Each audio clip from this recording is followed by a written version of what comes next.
সমূহীয়া স্বাস্থ্য কেন্দ্ৰৰ নাৰ্ছৰ দুৰ্ব্যৱহাৰ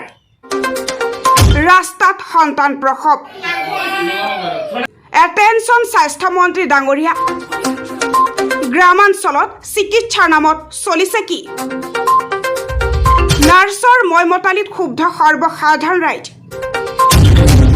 গৰ্ভৱতী মহিলা ঘূৰাই পঠালে নাৰ্ছে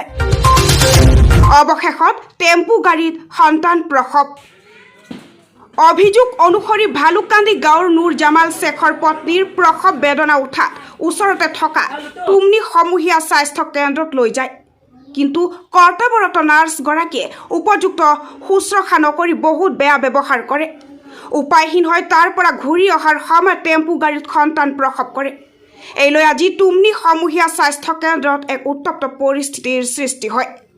দক্ষিণ খালমাৰাৰ পৰা মুছাৰফ হুছেইনৰ ৰিপৰ্ট ডি লাইভ 365 আমি আজি ৰাতিপুৱা মানে শুনা পালোঁ মোৰ গাঁৱৰে খুৰা এজনে কালি তাৰ ৱাইফক ডেলিভাৰী পেচেণ্ট আমাৰ টুমনি CHC হস্পিটেল লৈ আহিছিলে ৰাতি 10টামান বজাত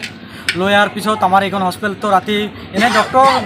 যদিও 4-5টা আছে মানে এজনকৈ চিডিউল বনাই লৈছে তেওঁলোকে ডিউটি কৰে ৰাতি আৰু কোনো এইটো হস্পিটেলত নাথাকে যেহেতু 2-3টা নাৰ্ছ আছিলে ইয়াত নাৰ্ছক কোৱাৰ্টাৰত যাই কিনে নাৰ্ছক মাতিছিলে নাৰ্ছটোৰ নাম আছিলে মমতাজ বুলি নাম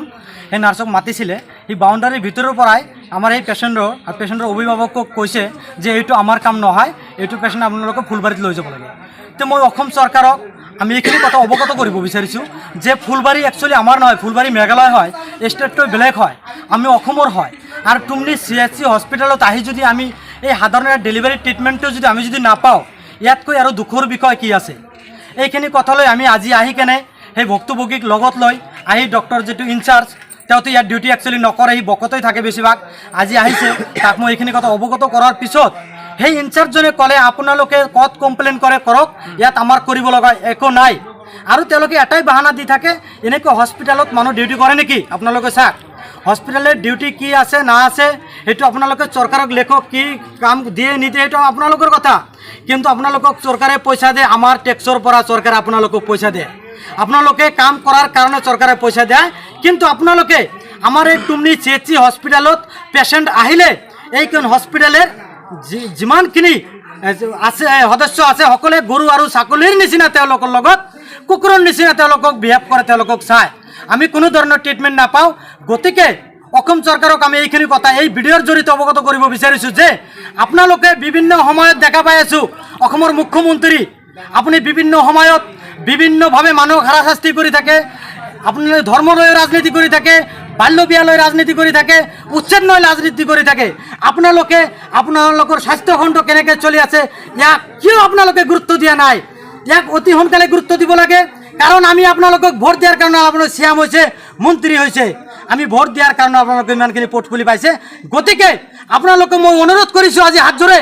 আমাৰ মা সকলক এনেকৈ কষ্ট নিদিব ডেলিভাৰী পেচেণ্টক আমি বিভিন্ন সময়ত দেখা পাইছোঁ যে আপোনালোকে আমাৰ এই পেচেণ্টবিলাক আহিলে কোনো ধৰণৰ গুৰুত্ব নিদিয়ে ইয়াৰ পৰা কুকুৰৰ নিচিনা ভগাই মেঘালয়ত দিয়ে মেঘালয় কিন্তু আমাৰ নহয়